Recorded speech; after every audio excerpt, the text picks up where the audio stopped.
Assalamualaikum warahmatullahi wabarakatuh. Perkenalkan, nama saya Lailatul Amania dan teman-teman saya ada Ukailah Hafifah Damanik, Alfadilah Rafika, Khairunisa, Ayu Lestari, dan juga Rindu Lestari. Jadi di video ini kami akan membahas tentang validitas dan realitas dalam penelitian kualitatif yang akan saya bahas dan teman-teman saya bahas. Yang saya akan bahas pertama yaitu ada tentang penelitian kualitatif. Jadi penelitian kualitatif itu apa sih sebenarnya? Penelitian kualitatif itu adalah penelitian yang bersifat deskriptif dan cenderung menggunakan analisis. Jadi di penelitian kualitatif ini, di sini kita benar-benar menggunakan analisis kita dalam melakukan penelitian. Proses dan makna dalam perspektif subjek lebih ditonjolkan dalam penelitian kualitatif ini. Jadi di sini di penelitian kualitatif ini memang perspektif dari si subjek yang kita teliti itu yang benar-benar ditonjolkan. Nah, sebelum melakukan penelitian kualitatif, terlebih dahulu kita harus mencari landasan teori, karena landasan teori ini sangat berguna sebagai pemandu kita dalam melakukan penelitian kualitatif. Terkait dengan tujuannya, penelitian kualitatif ini memiliki beberapa jenis penelitian yang dibuat untuk kepentingan penelitian itu sendiri, kepentingan evaluasi, penyelesaian disertasi, ataupun untuk kepentingan pribadi. Apabila penelitian dilakukan untuk kepentingan evaluasi, maka tujuannya itu untuk melihat efektif tidaknya suatu program atau kebijakan. Kalau penelitian ini itu untuk kepentingan penelitian itu sendiri, maka sasarannya yaitu untuk meningkatkan pemahaman atau memperbaharui teori yang ada.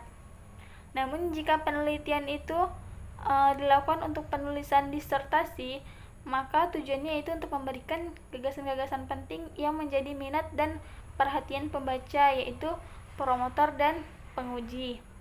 Baik, selanjutnya akan dijelaskan oleh teman saya. Saya Alfadilah Rafika, saya akan melanjutkan presentasi dari teman saya terkait tentang metode penelitian kualitatif, dalam hal ini tentang validitas. Suatu metode dianggap valid apabila data tersebut yang terjadi di lapangan dengan apa yang disampaikan oleh peneliti itu sama. Sehingga dalam penelitian kualitatif ini, peneliti dituntut untuk benar-benar real menyampaikan data sesuai dengan apa yang terjadi di lapangan, tidak ditambah dan juga tidak dikurang, sehingga benar-benar menyampaikan apa yang peneliti sampaikan itu benar-benar real, kenyataan yang terjadi di lapangan. Dan perlu diingat bahwa dalam penelitian kualitatif ini terdapat dua metode, dua validitas, yaitu validitas internal dan juga validitas eksternal. Validitas internal berkenaan dengan derajat akurasi desain penelitian dengan hasil yang dicapai. Kalau dalam desain penelitian dirancang untuk meneliti etos kerja pegawai, maka data yang diperoleh seharusnya adalah data yang akurat tentang etos kerja pegawai.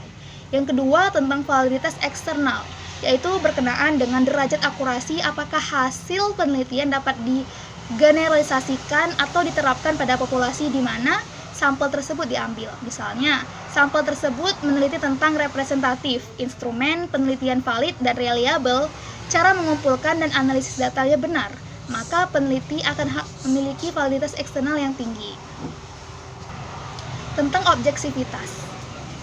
Nah, objektivitas berkenaan dengan derajat kesepakatan atau interpersonal agreement antar banyak orang terhadap suatu data. Misalnya, bila ada penelitian yang mengatakan bahwa 100 orang dan terdapat 99 orang menyatakan bahwa terdapat warna merah dalam objek tersebut, maka data tersebut dianggap objektif. Kenapa? Kok objektif di sini adalah lawannya subjektif.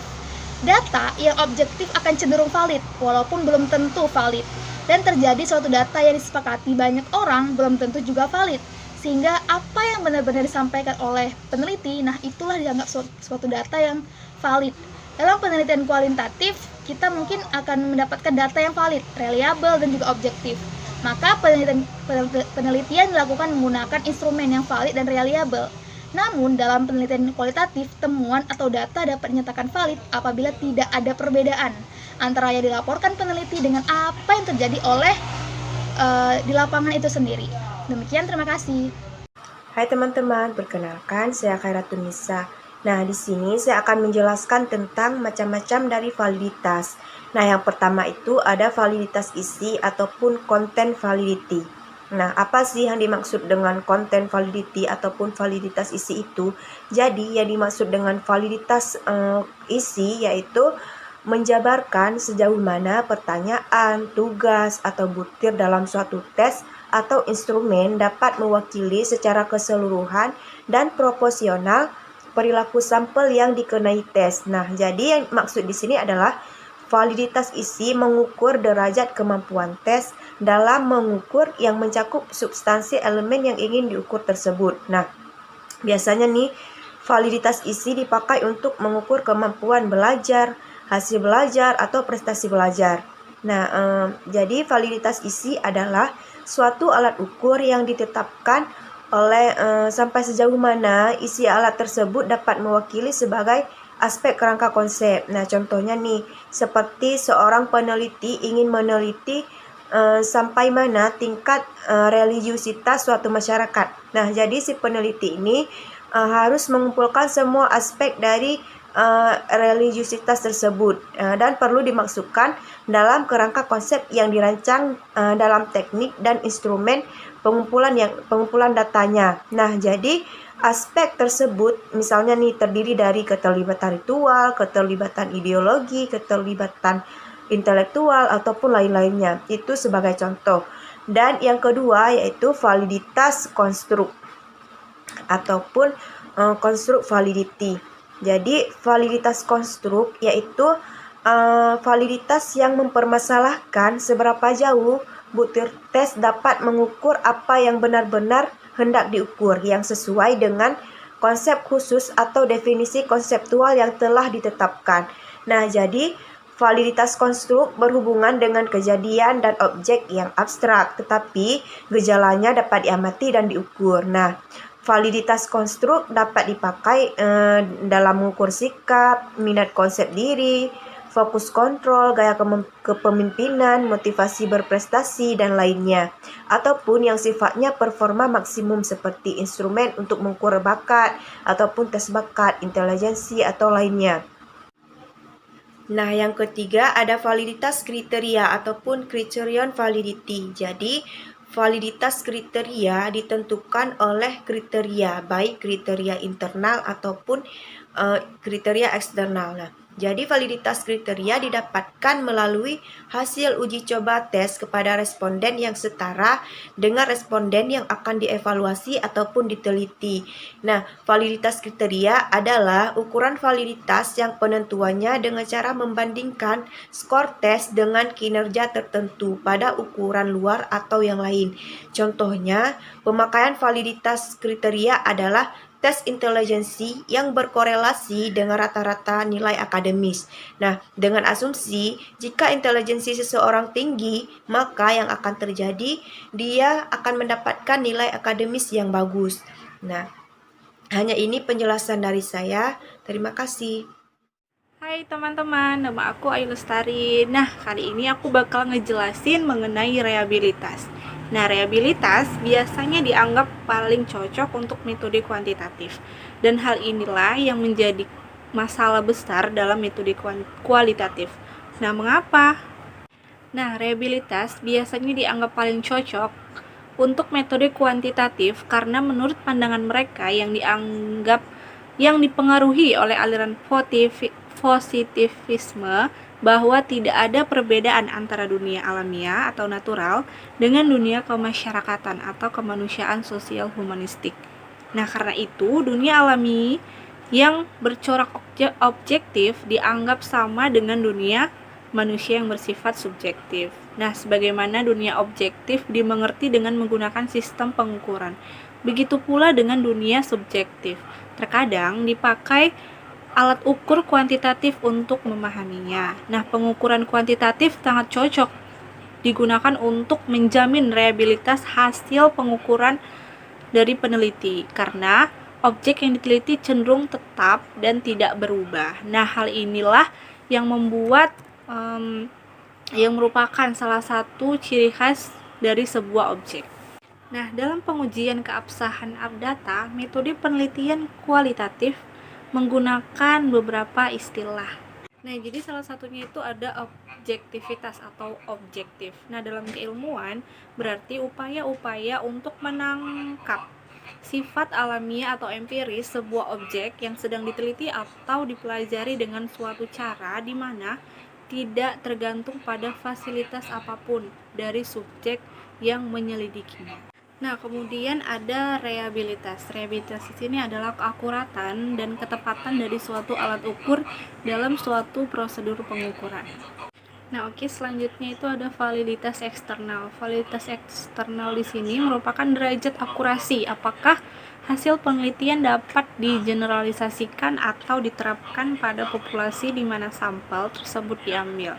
Sedangkan fasilitas internal merupakan derajat akurasi desain penelitian dengan hasil yang dicapai. Selanjutnya, saya Reno Lestari ingin mempresentasikan mengenai reliabilitas. Nah, reliabilitas sendiri biasanya dianggap paling cocok dalam penelitian metode kuantitatif. Karena pengukuran kuantitatif dapat menjamin reliabilitas dalam penelitian. Selain itu juga, objek yang diteliti biasanya cenderung tetap dan tidak berubah. Dalam pengujian keabsahan data, metode penelitian kuantitatif biasanya menggunakan istilah seperti objektivitas, reliabilitas, validitas eksternal, serta validitas internal. Adapun hal penting yang perlu diperhatikan yaitu yang pertama ada interview dan hasil wawancara. Nah, dalam interview ini, partisipan diharapkan dapat mengerti bentuk pertanyaan yang diajukan, sehingga hasilnya nanti dapat dikoding dengan baik. Yang kedua itu ada hasil kebenaran. Nah, maksudnya yaitu deskripsi ini dari pengalaman partisipan yang benar-benar mereka alami atau benar-benar nyata. Selanjutnya itu ada observasi dan dokumentari. Reliabilitas dalam kualitatif tentu saja berkaitan dengan observasi. Nah, peneliti diharapkan harus mampu menguasai lapangan, sehingga peneliti nantinya dapat menguraikan segalanya tepat sesuai dengan apa yang terjadi di lapangan. Baik, selanjutnya akan dilanjutkan oleh teman saya. Baik, kawan-kawan, saya Ukailia Afifa Damanik. Di sini saya akan melanjutkan presentasi dari teman saya, yaitu uji kredibilitas data. Nah, apa sih uji kredibilitas data itu? Uji kredibilitas ini suatu kepercayaan dari data yang telah dihasilkan selama proses penelitian kualitatif. Nah, ada 5 jenis dari uji kredibilitas ini. Yang pertama itu ada perpanjangan waktu penelitian. Apa sih perpanjangan waktu penelitian ini? Nah, peneliti sebagai instrumen dalam penelitian kualitatif, sehingga keaslian dan keabsahan data sangat ditentukan oleh komitmen dan keterlibatan peneliti dalam penelitian yang harus dilakukannya. Yang kedua itu ada peningkatan ketekunan pengamatan. Nah, salah satu yang diperlukan dalam penelitian kualitatif ini adalah ketekunan peneliti dalam melakukan pengamatan. Selanjutnya itu ada triangulasi. Nah, triangulasi ini merupakan pengecekan data atau sumber dari berbagai cara dan waktu, yaitu ada 2, triangulasi sumber dan triangulasi pengumpulan data. Selanjutnya itu ada member check. Nah, atau diskusi dengan tim. Data yang dikumpulkan kemudian dianalisis, melakukan melakukan pengkategorian dan penarikan kesimpulan dari data yang diuji kembali dengan menggunakan anggota lain dalam kelompok. Selanjutnya itu yang terakhir ada analisis kasus negatif. Nah, analisis kasus negatif sendiri ini dilakukan dengan menemukan terlebih dahulu data yang bertentangan dengan data yang telah ditemukan sebelumnya. Nah, di slide selanjutnya yaitu ada daftar pustaka, beberapa sumber yang kami gunakan, Sekian presentasi dari kami. Jika ada kesalahan kami mohon maaf, kepada Allah kami mohon ampun. Jika ada yang ditanyakan silakan boleh komen di kolom komentar. Wabillahi taufiq wal hidayah. Wassalamualaikum warahmatullahi wabarakatuh.